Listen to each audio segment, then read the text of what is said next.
حضرت ابو بکر صدیق کا زمانہ تھا تو ایک شخص ملک شام کا رہنے والا، بڑا قرضہ چڑھ گیا اس پہ، تو وہ حضرت ابو بکر صدیق کے پاس آیا، کہنے لگا آپ امیر بھی ہیں اور امیر بھی ہیں، دونوں باتیں، ایک امیر یہ ہے کہ مسلمانوں کے سربراہ ہیں، اور دوسرا اللہ نے آپ کو مال و دولت بھی عطا فرمایا ہے، تو میرے اوپر قرضہ چڑھ گیا ہے تو مہربانی فرمائیں۔ وہ کہتا ہے حضرت صدیق اکبر نے میرا ہاتھ پکڑا، گھر کے اندر لے گئے، باہر سے دروازہ بڑا اعلیٰ تھا لیکن گھر کے اندر گیا تو چارپائی بھی کوئی نہیں تھی، کھجور کی چٹائیاں بچھی ہوئی تھی، کھجور کی چھال کی، اور وہ بھی پھٹی ہوئی۔ فرماتے ہیں سیدنا صدیق اکبر نے بٹھا لیا مجھے اور مجھے کہنے لگے یار تجھے ایک عجیب بات نہ بتاؤں؟ کہ بتائیے۔ فرمانے لگے 3 دن ہو گئے میں نے اناج کا دانہ بھی نہیں کھایا، کھجور کے اوپر گزارا کر لیتا ہوں میں، آج کل حالات میرے ٹھیک نہیں ہیں۔ لگا جی پھر میں کیا کروں؟ تو آپ فرمانے لگے تو عثمان غنی کے پاس جا۔ کس کے پاس؟ شخص کہنے لگا جی مجھے تو بہت سارے پیسے چاہیے۔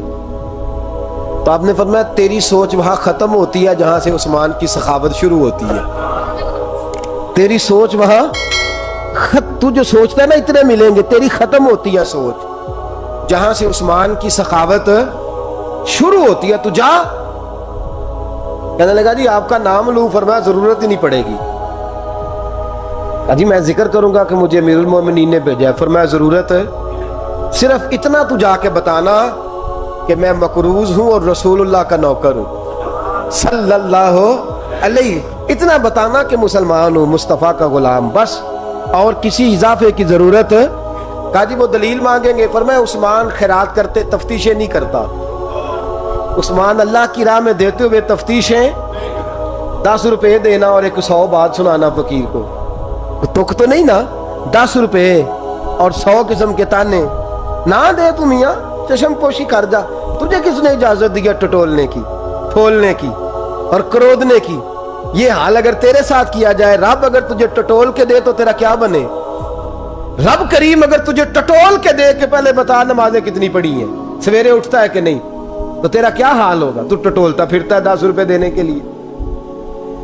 حضرت عثمان غنی کی عادت نہیں، وہ شخص کہتا ہے میں چلا گیا، پوچھتا پچھاتا دروازے پہ پہنچا، دروازے پہ دستک دی تو حضرت عثمان غنی کے اندر سے بولنے کی آواز ہے، اپنے بچوں کو ڈانٹ رہے ہیں، کہتے ہیں او یار تم لوگ شہد کے اندر، دودھ کے اندر شہد ملا کے پیتے ہو، خرچہ تھوڑا کم کرو، اتنا خرچہ تم نے بڑھا دیا ہے، تم دودھ کے اندر دودھ بھی میٹھا شہد بھی میٹھا، ایک چیز کھا لو، کو بیمار ہو 2 چیزیں استعمال کرتے ہو۔ کہتے ہیں میں نے کہا ابو بکر تو بڑی باتیں بتا رہے تھے، اور اس قسم کے کئی واقعات حضرت عثمان غنی کے ساتھ ہوئے، وہ تو بڑی باتیں بتا رہے تھے اور یہ آدمی دودھ شہد سے لڑائی کر رہا ہے اور مجھے کئی 1000 درہم چاہیے، دینار چاہیے، مجھے دے گا؟ فرماتے ہیں اب وہ ڈانٹ کے باہر آئے، میں دروازے پہ تھا، آتے ہی کہنے لگے میں آیا نا تو جب میں نے السلام علیکم کہا تو وہ سمجھ گئے میں مسلمان ہوں۔ کہتے ہیں وعلیکم کہا تو پہلا جملہ انہوں نے جو بولا وہ ان کے بڑے پن کا مظاہرہ تھا۔ کہنے لگے بچوں کو ایک بات سمجھانی تھی، آنے میں مجھے 1.5-2 منٹ لگ گئے، تو دروازے پہ کھڑا رہا، مجھے معاف کر دینا۔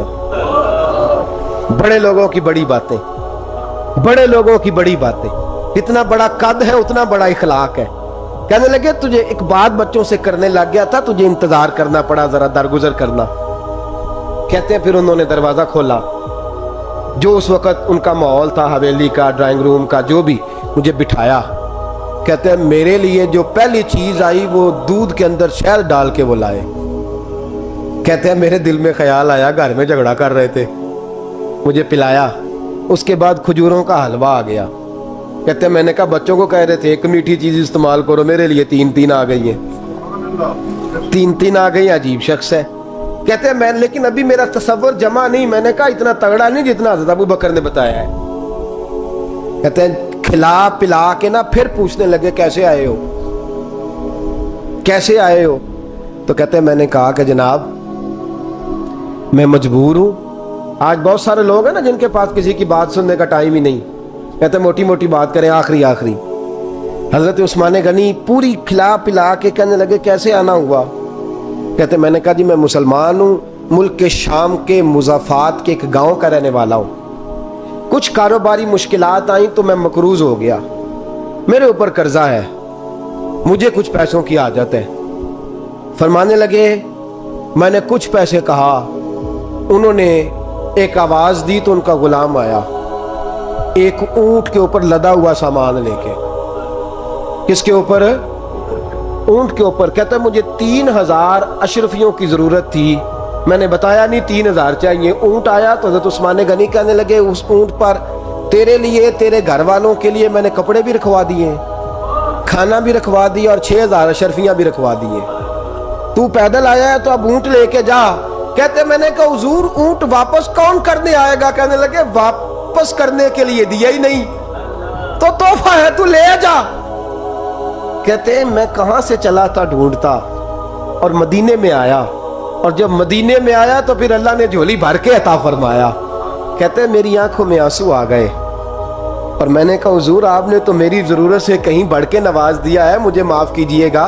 میں سوچ رہا تھا کہ دودھ شاید پہ گھر میں لڑائی ہو رہی ہے. آپ فرمانے لگے رب نے جو مجھے پیسے دیے ہیں اس لیے نہیں دیے کہ میری اولادیں موج مستی کرتی پھرے, میرے مالک نے مجھے نوازا ہے تاکہ میں محمد عربی کی امت کی نوکری کروں صلی اللہ علیہ.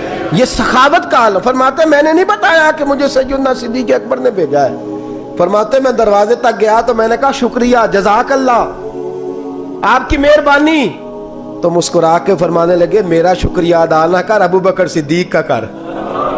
میرا نہ شکریہ ادا کر, شکریہ ابو بکر صدیق کا جس نے تجھے یہ رستہ دکھایا ہے. فرماتے میں نے کہا حضور آپ فرمایا جاؤ جاؤ جاؤ تمہارا کام ہو گیا نا, تفصیلات میں نہ جاؤ. یہ شان سخاوت سیدنا عثمان غنی رضی اللہ تعالیٰ عنہ کی, اور میں بیان کر چکا.